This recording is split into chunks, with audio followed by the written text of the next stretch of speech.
Hi everybody, this is On Air, my Beatles collection. Today we're going to take a look at Ringo's new album, Look Up. Here is the album. See, this is the one from RingoStarr.com, so this is the white opaque vinyl LP. So we're going to take a look at that. First thing you find when you open that up is it's a gatefold. I'll show you the gatefold. And so in the left pocket, there is this that looks like a booklet. This is the front, but it's actually a poster. And it's a pretty huge poster. So I'm not going to be able to open the whole thing and show you, but this is what the top panel looks like, and then it lists all the songs. There's 11 songs. And then it also has on the back side, it has the lyrics for all the songs. And the writing credits and so on. So that's pretty nice. So again, here's the front cover without the shrink wrap on it. Ringo in his cowboy hat. And then here's a nice alternate portrait on the back without the hat. Still kind of country-ish looking. So there's that. Now, for the record itself, that's in the right pocket. It is not in a plastic sleeve. It's in a paper sleeve. I'll put it in a plastic sleeve soon. See both sides there. And there is the vinyl. So originally, I had seen opaque, and I thought it was going to be almost clear. And I think in one of my earlier videos, I predicted that it would be clear. And a few people that were paying more attention told me that it was actually going to be opaque white.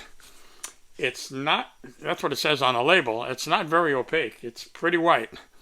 I'm holding it up to the light, and I cannot see through it. So to me, that's not opaque if I can't see through it. But anyway, it's white. It's the same on both sides. No real difference there. As you can see, I have my opaque gloves on. Anyway, so let's talk about the album a little bit. So there's 11 songs. The album was produced by T-Bone Burnett, and he's pretty famous for doing a lot of pretty well done stuff. And he's of course a songwriter and a producer, and he co-wrote most of the songs on this album, and he produced the whole album. There's a lot of guest stars on here. And they're pretty much from the country, realm of music. The first song is one of my favorites on the album, actually, and that's pretty typical. They usually put a strong song first. Now, I have to confess, I'm not a country music fan almost at all. I listened to the Eagles, in the 70s and the 80s, and and that, kind of country rock type stuff. This is more country than country rock, I would say. But I would also say it's a very good album. Now this is Ringo's first full album in 6 years. Of course, he did a lot of EPs in the last few years, 3 or 4 songs at a time. But this is 11 songs, and I would say they're all good. I wouldn't say they're all great, but they're all listenable. Ringo's in good voice, and on most songs, he's singing in unison or in harmony with somebody else for almost the entire song. So he's got the strength of, other vocalists working with him on many of the songs, and I'll go through them all. And some of them are pretty popular in the country realm. So the first one is Breathless, and this is one of maybe my top 3 or 4 songs on the album. And again, I'm not a country music fan so much, but Ringo sounds good on this album, so I have to say that. So the first song, Breathless, has Billy Strings on it. Now Billy is a 32-year-old guy. He's pretty popular in the bluegrass and that sort of realm. Although he's a little bit outside the ordinary. In some of Billy's work, you can actually hear like metal influences, and certainly I would say he's mostly acoustic, but still there's a sort of a rock sound to some of what he does. and clearly a bluegrass sound to some of it as well. He's country, there's no doubt about it. But he's 32 years old. So, he's working with a guy who's in his 80s. And I think Breathless comes out really well. It's very upbeat. He's singing harmony, Ringo singing harmony with Billy. That sounds great to me. It really, it's a good listen. The next song is Look Up, which is the title track. Not quite as strong, but still, I think, one of my top 4 or 5 songs on the album. Molly Tuttle is singing with him on that. Molly is, also a young lady. She's, I believe she's also 32 years old. She has a little bluegrass influence as well. She plays guitar, she sings, and she sings on several of the songs on this album, and she sounds great with Ringo. Their voices complement each other quite well. She's got the higher female voice, and, Ringo's singing in that, one key that he's able to sing in. But he sounds good, particularly for a guy his age, he sounds good. But, he's right on key.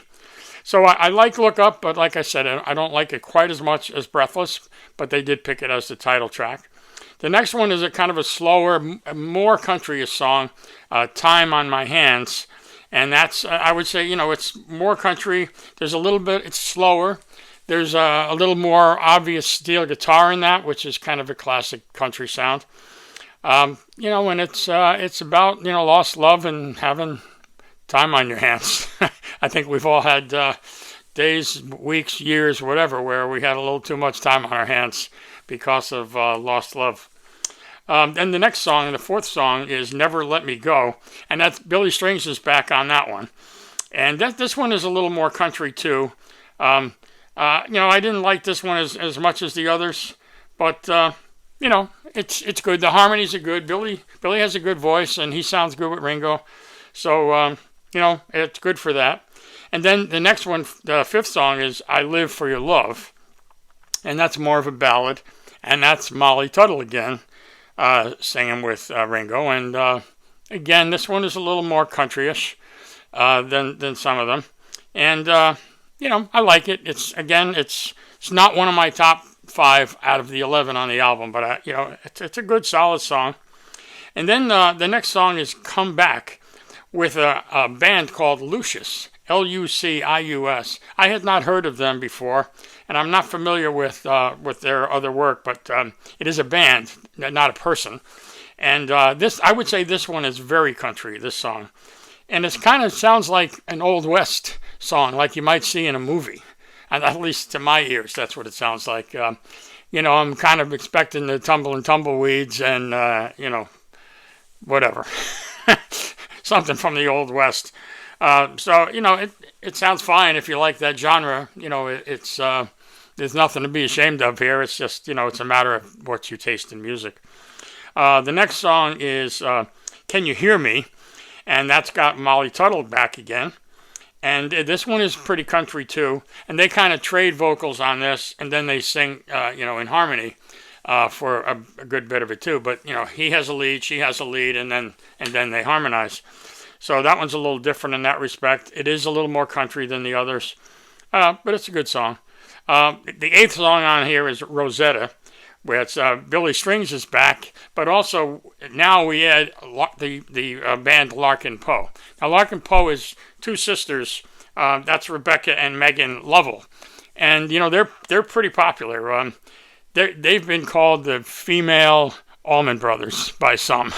Not too sure about that, but they kind of have those southern harmonies, but they also have a sort of a rock sound.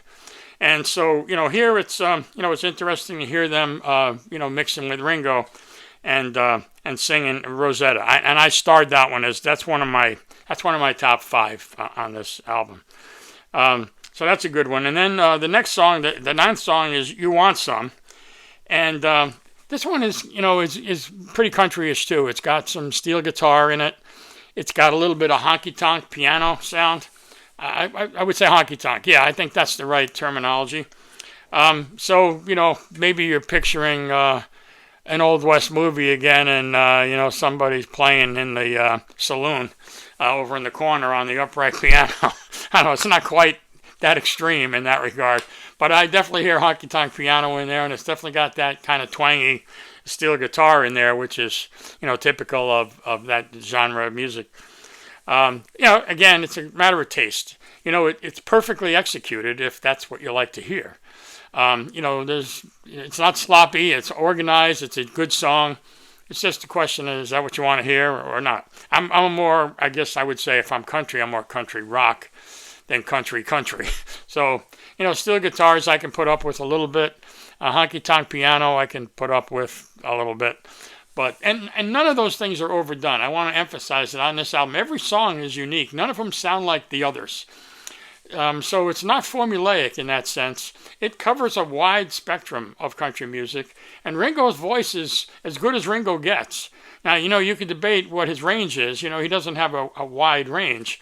But these songs are kind of written in his key, and he has no trouble singing most of these songs. There's a couple of places where you think, somebody with a stronger voice might do a little better job, but I think he does a pretty darn good job on these songs. And I don't really think there's any really weak songs on this album either. They're well written. The 10th song is a String Theory. I haven't figured out yet. I haven't read the lyrics, so I haven't figured out yet what that even means. String Theory. And we get Molly Tuttle this time with Larkin Poe.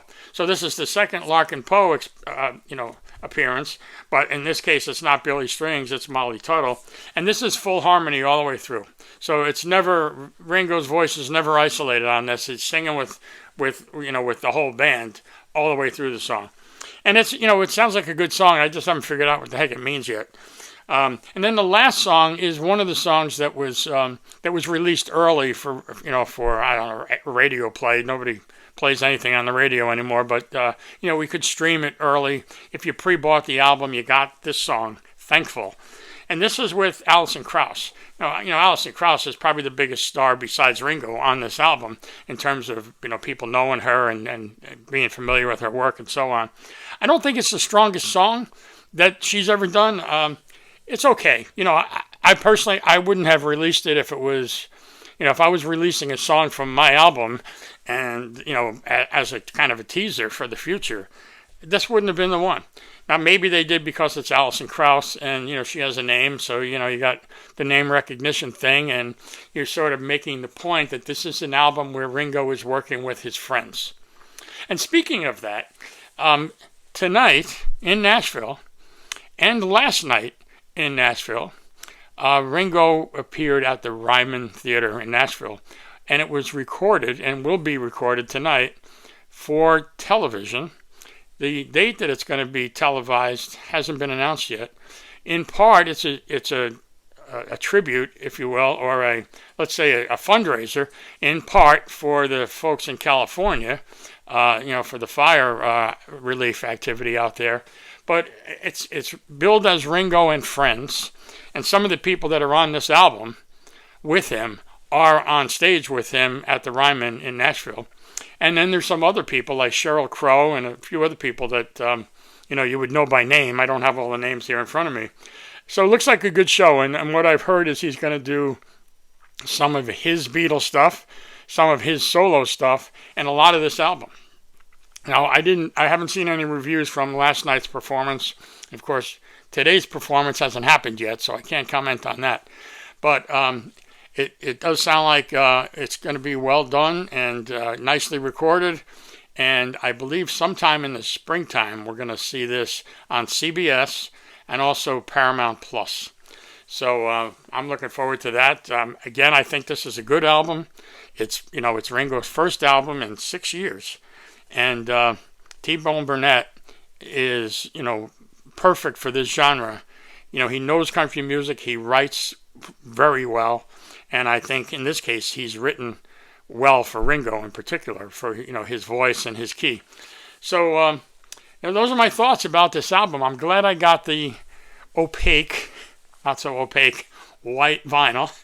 And I think they did a nice job on the packaging. I haven't seen the black vinyl, the one that you can get elsewhere. This version was only available on Ringo's website, so or Ringo's web store or whatever.